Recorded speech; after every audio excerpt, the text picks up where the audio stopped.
Are we recording? Hi, Dayglow, Weekly Writing Challenge, number 13. So we're back from the winter hiatus. You may recall that for week 12 I asked you to write a sequel to an existing record in the collaboration. As ever, a number of fantastic entries, including, but not limited to, Forward Progress by Matt Conley, which follows on from a story by Metaphorist. Together they tell the story of the rise, fall and rise again of a family-run boutique. The Grass is Always Greener by That Girl from Mars, which just follows on from Messages by Fiddlysticks, which I highlighted in a previous edition of this very video. It's long and complicated, and it's got time travel and different timelines. It's wonderfully written, it's very good, I liked it a lot.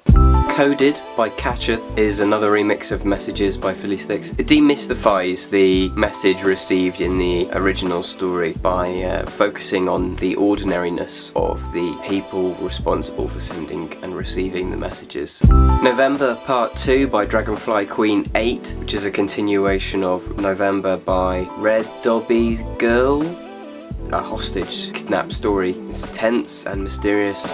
The Longer Ride Home by Shelley Skylarks, which is a sequel to The Long Ride Home by Blaise. A really nice, very brief snapshot of a journey and a moment of interaction between two characters.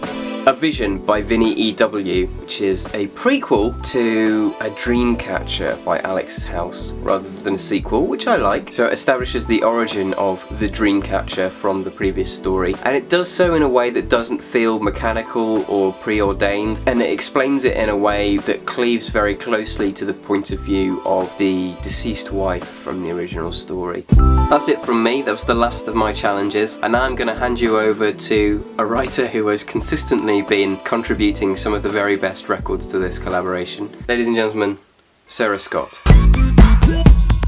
Thanks, Dayglow. I had a great time with the last 4 weeks of the Weekly Writing Challenge, and thanks at Record for letting me take over as guest curator for the month of January. The random button was recently brought back, and I've been having a great time with it. It gives you an opportunity to come across records that you might not otherwise see. So thanks to the developers for bringing back the random button. For this week's challenge, I want you all to hit the random button and free write for 10 minutes based on whatever record comes up. You could write poetry, story, write whatever you feel inspired to do based off of the record that you come across. I can't wait to see what kind of contributions we get to this week's challenge. Thanks, everyone. I almost forgot. The deadline for this week's challenge is Monday, January 12th.